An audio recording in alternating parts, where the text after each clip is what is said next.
নমস্কার বন্ধুরা, সকলকে আমার চ্যানেলে স্বাগত। আমাদের প্রায় প্রত্যেকেরই পোস্ট অফিসের কোনো না কোনো স্মল সেভিংস ডিপোজিট স্কিমে নিজেদের টাকা লগ্নি করে রেখেছি, অর্থাৎ অ্যাকাউন্ট খুলে রেখেছি। পোস্ট অফিসের এই বিভিন্ন রকমের ডিপোজিট স্কিম সংক্রান্ত ভারত সরকারের পক্ষ থেকে অতি সম্প্রতি একটি অত্যন্ত গুরুত্বপূর্ণ অর্ডার জারি করা হয়েছে। কী সেই অর্ডার জারি করা হয়েছে এবং অর্ডারে কী কী বলা হয়েছে সকল কিছু আজকের ভিডিওতে বিস্তারিতভাবে আলোচনা করব। ভিডিওটি সকল পোস্ট অফিসের গ্রাহকদের জন্য অত্যন্ত গুরুত্বপূর্ণ, তাই প্রথম থেকে শেষ পর্যন্ত অবশ্যই ধৈর্য সহকারে দেখবেন এবং ভালো লেগে থাকলে অবশ্যই একটি লাইক করবেন এবং সকলের সঙ্গে শেয়ার করবেন। আর সেই সাথে এই চ্যানেলে যদি প্রথমবার হয়ে থাকেন এই রকমের ইনফরমেটিভ ভিডিও আরও দেখার জন্য যারা এখনও পর্যন্ত চ্যানেলটিকে সাবস্ক্রাইব করেননি তারা অবশ্যই চ্যানেলটিকে সাবস্ক্রাইব করে নিতে ভুলবেন না। তাহলে চলুন আমরা বিস্তারিত জেনে নিই। তো 30শে সেপ্টেম্বর 2024 ভারত সরকারের ফাইন্যান্স ডিপার্টমেন্ট থেকে পোস্ট অফিসের বিভিন্ন স্মল সেভিংস ডিপোজিট স্কিম সংক্রান্ত একটি অতি গুরুত্বপূর্ণ অর্ডার জারি করা হয়। এই অর্ডারে বিভিন্ন ইন্টারেস্ট রেট পর্যালোচনার পাশাপাশি বিভিন্ন রকমের নিয়ম কানুনেরও পরিবর্তন করা হয়েছে। চলুন আমরা এক নজরে জেনে নিই বিস্তারিত। প্রথমত আমরা জানবো পোস্ট অফিসের সেভিংস অ্যাকাউন্ট সম্পর্কিত। পোস্ট অফিসের সেভিংস অ্যাকাউন্টে বর্তমানে 4% হারে ইন্টারেস্ট রেট রাখা হয়েছে, অর্থাৎ আগে যে রেটটা ছিল সেই রেটটি এখন রাখা হয়েছে, যেটি অন্যান্য ব্যাংকের সেভিংস অ্যাকাউন্টের তুলনায় অনেকটাই বেশি এখানে প্রোভাইড করা হচ্ছে। এবার আমরা জানবো পোস্ট অফিসের একটি অতি গুরুত্বপূর্ণ বা অতি পপুলার প্ল্যান, যেটাকে বলা হয় MIS বা মান্থলি ইন্টারেস্ট স্কিম। এই প্ল্যানটিতে বর্তমানে 7.4% হারে ইন্টারেস্ট রাখা হয়েছে এবং এই 7.4% হারে ইন্টারেস্ট রেটটি প্রত্যেকটি মাসে এখানে ডিভাইড করা হবে। অর্থাৎ ফর এক্সাম্পল, যদি আপনি এই MIS স্কিমে 1 লক্ষ টাকা ডিপোজিট করে রাখেন তাহলে আপনাকে বাৎসরিক 7,400 টাকা দেওয়া হবে এবং এই 7,400 টাকাটাকে 12 দিয়ে ডিভাইড করে প্রতি মাসে মাসে যে পরিমাণ অ্যামাউন্টটি হবে সেই অ্যামাউন্টটি আপনাকে এখানে প্রোভাইড করা হবে। অর্থাৎ 7,400 ডিভাইডেড বাই 12 সমান 616 টাকা। এই 616 টাকা প্রতি মাসে মাসে আপনাকে প্রোভাইড করা হবে। এবার পোস্ট অফিসের একটি অত্যন্ত গুরুত্বপূর্ণ প্ল্যান বা পপুলার প্ল্যান, যেটাকে আমরা RD বা রেকারিং ডিপোজিট স্কিম নামে জেনে থাকি। এই রেকারিং ডিপোজিটে বর্তমানে 6.7% হারে ইন্টারেস্ট রেট প্রোভাইড করা হচ্ছে, যেটা অন্যান্য ডিপোজিট স্কিম থেকে অনেকটাই বেশি। এরপর পোস্ট অফিসে বিভিন্ন রকমের ফিক্সড ডিপোজিট বা টার্ম ডিপোজিট রয়েছে।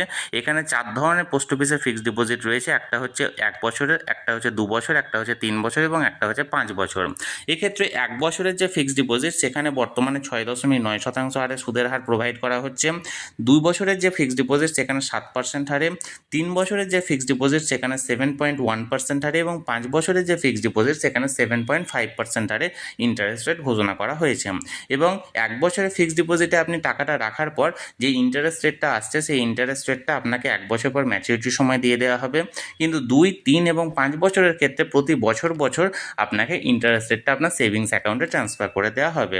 এরপর পোস্ট অফিসের অপর একটি অত্যন্ত পপুলার প্ল্যান আছে, যেটি হলো PPF বা পাবলিক প্রভিডেন্ট ফান্ড। এই পাবলিক প্রভিডেন্ট ফান্ডে বর্তমানে 7.1% হারে ইন্টারেস্ট রেট ঘোষণা করা হয়েছে এবং এই পপুলার প্ল্যানটি অর্থাৎ এই PPF প্ল্যানটি আগামী 15 বছরের জন্য এই করা যায় এবং যে কোনো ভারতীয় নাগরিকরা এই প্ল্যানের সুবিধা নিতে পারে। এবার পোস্ট অফিসের অপর একটি অত্যন্ত পপুলার প্ল্যান, যেটাকে বলা হয় KVP অর্থাৎ কিষাণ বিকাশ পত্র, যেটিকে আমরা মানি ডাবল স্কিম নামেও জেনে থাকি। সেখানে বর্তমানে 7.5% হারে ইন্টারেস্ট রেট প্রোভাইড করা হচ্ছে, অর্থাৎ ইন্টারেস্ট রেটের ঘোষণা করা হয়েছে এবং এই প্ল্যানে আগামী 115 মাসে আপনার টাকাটাকে ডবল করা হবে। অর্থাৎ আপনি যদি 1 লক্ষ টাকা রেখে থাকেন তাহলে আগামী 115 মাস পরে আপনার 1 লক্ষ টাকাটি 2 লক্ষ টাকা করা হবে, অর্থাৎ টাকা ডাবল হবে। এবার KVP প্ল্যানের পাশাপাশি অপর একটি অত্যন্ত গুরুত্বপূর্ণ প্ল্যান, যেটাকে আমরা বলি NSC অর্থাৎ ন্যাশনাল সেভিং সার্টিফিকেট। এই স্কিমে বর্তমানে 7.7% হারে ইন্টারেস্ট রেট ঘোষণা করা হয়েছে, যা অন্যান্য যে কোনো ডিপোজিট স্কিমের থেকে অনেকটাই বেশি।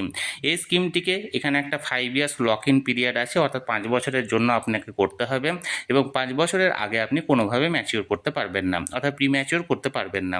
এবার কন্যা সন্তানদের জন্য একটি অত্যন্ত পপুলার প্ল্যান, যেটাকে বলা হয় সুকন্যা সমৃদ্ধি যোজনা। এই সুকন্যা সমৃদ্ধি যোজনা স্কিমটাতে বর্তমানে 8.2% হারে ইন্টারেস্ট রেট প্রোভাইড করা হচ্ছে, যেটা অন্যান্য যে কোনো ডিপোজিট স্কিমের থেকে অনেকটাই বেশি এবং বাড়ির যে কোনো বাচ্চা মেয়ের নামে এই অ্যাকাউন্টটি খোলা যায় এবং এই অ্যাকাউন্টের মাধ্যমে একটা হাই ইন্টারেস্টের সুবিধাটা নেওয়া যায়। এবার বয়স্ক নাগরিক অর্থাৎ প্রবীণ নাগরিকদের জন্য একটি অত্যন্ত পপুলার প্ল্যান, যেটাকে বলা হয় SCSS অর্থাৎ সিনিয়র সিটিজেন সেভিংস স্কিম। এই স্কিমে 8.2% হারে সুদের হার ঘোষণা করা হয়েছে, যেটা অন্যান্য যে কোনো ডিপোজিট স্কিম থেকে অনেকটাই বেশি এবং এই স্কিমে একটা অত্যন্ত যে লাভজনক বিষয় সেটি হলো আপনি যদি এই স্কিমে ধরুন 1 লক্ষ টাকা রেখেছেন তাহলে 1 লক্ষ টাকায় বাৎসরিক আপনাকে আপনাকে 8,200 টাকা ইন্টারেস্ট রেট দেওয়া হবে এবং এই ইন্টারেস্টটি আপনাকে কোয়ার্টারলি পে করা হবে, অর্থাৎ প্রতি 3 মাস অন্তর অন্তর আপনার সেভিংস অ্যাকাউন্টে এর ইন্টারেস্টের টাকা আপনাকে ট্রান্সফার করে দেওয়া হবে। অর্থাৎ 1 লক্ষ টাকা আপনি যদি রাখেন তাহলে বছরে এটার সুদ হয় 8,200 টাকা। এবারে 8,200 টাকা 4 দিয়ে ভাগ করুন, 2,050 টাকা করে আপনি প্রতি 3 মাস অন্তর অন্তর আপনি আপনার অ্যাকাউন্টে পেয়ে যাবেন। তাহলে বন্ধুরা, পোস্ট অফিসের যে সমস্ত সেভিংস কাম ডিপোজিট স্কিমগুলি ছিল, সেই সেভিংস কাম ডিপোজিট স্কিমে নতুন সুদের হারের পাশাপাশি যে সমস্ত নিয়মের পরিবর্তন করা হয়েছে সেই নিয়ম ব্যাপারে আমি আপনাদেরকে বিস্তারিত জানানোর চেষ্টা করলাম।